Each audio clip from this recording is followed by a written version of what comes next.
Hello friends, എല്ലാവർക്കും എൻ്റെ പുതിയ വീഡിയോയിലേക്ക് സ്വാഗതം.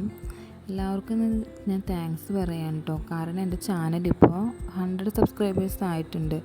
അപ്പോൾ നിങ്ങളുടെയൊക്കെ നല്ല മനസ്സുകൊണ്ടും സപ്പോർട്ടും കൊണ്ടാണ് അതൊക്കെ നേടാൻ കഴിഞ്ഞത്. പിന്നെ ഞാൻ SCRT പഠിക്കുന്നതിനെ പറ്റി പറയുകയാണെങ്കിൽ, ഞാൻ നമ്മുടെ ഹെർക്കാട് PSC എന്ന് പറയുന്ന ചാനലിനാണ് SCRT പഠിക്കുന്നത്, നമ്മുടെ ടെലിഗ്രാമിലുള്ള. അപ്പോൾ അതിനകത്ത് നമുക്കിങ്ങനെ പോൾസൊക്കെ ചെയ്യാൻ പറ്റും. ഒരു ചാപ്റ്റർ വായിച്ച ശേഷം പോൾസൊക്കെ ചെയ്യാൻ പറ്റും. അപ്പോൾ അത് വളരെ യൂസ്ഫുള്ളായിട്ട് എനിക്ക് തോന്നി. നമ്മൾ പഠിച്ച ശേഷം ഒരു ചാപ്റ്റർ ഫുൾ കംപ്ലീറ്റ് ആയ ശേഷം അതിൻ്റെ പോൾസ് ചെയ്യുമ്പോൾ നമുക്കത് കുറച്ചും കൂടി ഓർത്തിരിക്കാൻ പറ്റും. അപ്പോൾ എൻ്റെ മുന്നത്തെ എക്സാമിന് അസിസ്റ്റൻറ്റ് സെയിൽസ്മാനാണ് ഞാൻ അങ്ങനെ ചെയ്തത്. അപ്പോൾ എനിക്കത് വളരെ യൂസ്ഫുള്ളായിട്ട് തോന്നി. എല്ലാ ചാപ്റ്ററൊന്നും പഠിക്കാൻ ടൈം കിട്ടിയില്ല, എന്നാലും പറ്റാവുന്ന കുറേ ചാപ്റ്ററുകളൊക്കെ അങ്ങനെ നോക്കിയിട്ടുണ്ടായിരുന്നു. പിന്നെ ഞാനിത് 100 സബ്സ്ക്രൈബേഴ്സ് ആയത് 1000 സബ്സ്ക്രൈബേഴ്സൊന്നും അല്ല, 100 ആണ്. എന്നാലും അത് വളരെ സന്തോഷം നിറഞ്ഞൊരു കാര്യമാണ്. കാരണം ഞാൻ വളരെ സീക്രട്ടായിട്ട് തുടങ്ങിയ ഒരു ചാനലായിരുന്നു. കാരണം നമുക്ക് സൊസൈറ്റിയിൽ നിന്ന് കിട്ടുന്ന ആ ഒരു പരിഹാസം കൊണ്ടാണ് നമ്മൾ വളരെ സീക്രട്ടായിട്ട് തുടങ്ങിയത്. കാരണം എന്ത് ചെയ്തിട്ടുണ്ടെങ്കിലും ഫെയിലറായി പോകുന്നു. ഇത്രയും നന്നായിട്ട് പഠിച്ചിട്ടും ജോബൊന്നും കിട്ടാനതുകൊണ്ട് ആകെ ഡൗൺ ആയിട്ടിരിക്കുകയായിരുന്നു കേട്ടോ. അപ്പോൾ ആ ടൈമിലാണ് ഞാനൊരു ചാനൽ തുടങ്ങണതിനെ പറ്റി ആഗ്രഹിച്ചത്. എന്തെങ്കിലും പുതുതായിട്ട് ചെയ്യണം എന്നുള്ള ഒരു ആഗ്രഹം കൊണ്ടാണ് ചാനൽ തുടങ്ങാമെന്ന് വിചാരിച്ചത്. PSC പഠിക്കുന്നുണ്ട്. ഞാൻ 2024 PSC പഠിക്കാൻ തുടങ്ങിയത്. അതും ഞാൻ വളരെ ലേറ്റായി പോയി എന്നുള്ളൊരു ചിന്താഗതിയും കൊണ്ട് നടക്കുകയാണ്. കാരണം മുന്നേ പഠിച്ചിരുന്നെങ്കിൽ ഇപ്പോൾ ജോലിയിലൊക്കെ കയറാൻ പറ്റുമായിരുന്നു. അന്ന് നമുക്ക് അവസരങ്ങളുണ്ട്, സമയമുണ്ട്. ആ ടൈമിൽ നമുക്കത് തോന്നിയില്ല.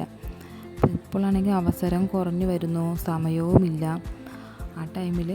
എന്നാൽ ആവശ്യമാണെങ്കിൽ ഇപ്പോൾ കൂടി വരികയാണ്. അപ്പോൾ എന്തായാലും പഠിച്ചിട്ടേ കാര്യമുള്ളൂ. കാരണം ഒരു ജോബ് എന്നുള്ളത് ഇപ്പോൾ ആവശ്യത്തേക്കാൾ ഉപരി അത്യാവശ്യമായിട്ട് മാറിയൊക്കെയാണ്. നമ്മുടെ ലൈഫിൽ പ്രതിസന്ധി വരുമ്പോഴാണ് നമ്മൾ പുതിയ പുതിയ തീരുമാനങ്ങൾ എടുക്കുക. അപ്പോൾ പ്രതിസന്ധി വരുമ്പോൾ തളരാതെ അത് എങ്ങനെയെങ്കിലും നമ്മൾ ഒരു അവസരമാക്കി മാറ്റുകയാണെങ്കിൽ നമുക്ക് ലൈഫിൽ സക്സസ് ആവാൻ പറ്റും. PSC എക്സാമിനെ പറ്റി പറയുകയാണെങ്കിൽ ഇതൊരു ലോങ് ടൈം ജേണിയാണെന്ന് എല്ലാവരും പറയും. പക്ഷേ ഒരു എക്സാം നമ്മൾ നന്നായിട്ട് എഴുതാൻ കഴിഞ്ഞിട്ടുണ്ടെങ്കിൽ നമുക്ക് അതിൻ്റെ റിസൾട്ട് എന്തായാലും പോസിറ്റീവായിരിക്കും.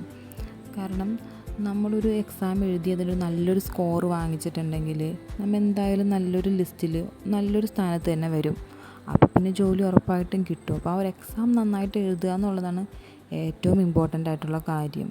അപ്പോൾ അതിന് നമ്മൾ എത്രത്തോളം എഫർട്ട് ഇടുന്നുണ്ടോ, നമ്മൾ എത്രത്തോളം എഫർട്ടായിട്ട് അത് ചെയ്യുന്നുണ്ടോ, നമുക്കതിൻ്റെ റിസൾട്ട് എന്തായാലും പോസിറ്റീവായിട്ട് കിട്ടും. അതിന് നമുക്ക് സമയം വേണം, അത് ഫുൾ ഡെഡിക്കേഷൻ വേണം. അപ്പോൾ നമ്മൾ ഡെഡിക്കേറ്റഡ് ആയിട്ട് നമ്മൾ പഠിക്കുകയാണെന്നുണ്ടെങ്കിൽ നമുക്കത് കിട്ടും. എന്നെ സംബന്ധിച്ചിപ്പോൾ എനിക്ക് അതിനുള്ള ടൈം കിട്ടുന്നില്ല. കാരണം എനിക്കൊരു കുട്ടിയുണ്ട്. അപ്പോൾ അത് കാര്യങ്ങളൊക്കെ ചെയ്യണം. അപ്പോൾ നമുക്ക് വളരെ കുറച്ച് സമയം മാത്രമേ പഠിക്കാൻ കിട്ടുന്നുള്ളൂ. എന്തായാലും ഒരു ജനുവരിയൊക്കെ ആകുമ്പോഴേക്കും എനിക്കൊരു ടൈമൊക്കെ പകലൊക്കെ കുറച്ച് സമയം കിട്ടുമെന്ന് ഞാൻ വിചാരിക്കുന്നുണ്ട്. ഇപ്പം എനിക്ക് പകലൊന്നും ടൈം അങ്ങനെ കിട്ടുന്നില്ല, നൈറ്റ് മാത്രമേ ടൈം കിട്ടുള്ളൂ. അപ്പോൾ ഒരു ജനുവരിയൊക്കെ ആകുമ്പോഴേക്കും എനിക്ക് പകലൊക്കെ എക്സാം വേണ്ടിയിട്ട് പഠിക്കാൻ ടൈം കിട്ടുമെന്ന് വിചാരിക്കുന്നുണ്ട്. മാത്രമല്ല നമുക്കിപ്പോൾ എക്സാം വരുന്നത് എന്തായാലും ഒരു മെയ് ജൂൺ ആ ടൈമിലായിരിക്കും. കഴിഞ്ഞ ഡിഗ്രി പ്രിലിംസ് ആ ടൈമിലായിരുന്നു. അപ്പോൾ അങ്ങനെയൊക്കെ തന്നെ ആയിരിക്കും. അപ്പോഴേക്കും ഒരു നല്ല രീതിയിൽ പെർഫോം ചെയ്യണം എന്നാണ് ആഗ്രഹിക്കുന്നത്.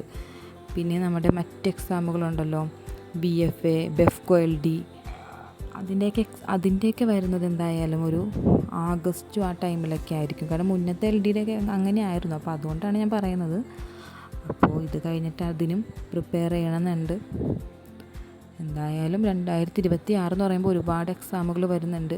അതിൽ നല്ല രീതിയിൽ നമ്മൾ പെർഫോം ചെയ്യുക എന്നുള്ളതാണ് നമ്മുടെ നമ്മൾ ഇനിയും ഒരുപാട് വർഷം അതിന് വേണ്ടിയിട്ട് എക്സാമുകൾ എല്ലാ വർഷവും വരും. പക്ഷെ നമുക്ക് എത്രയും വേഗം ജോലിയിൽ കയറുക എന്നുള്ളതാണ് നമ്മുടെ ആവശ്യം.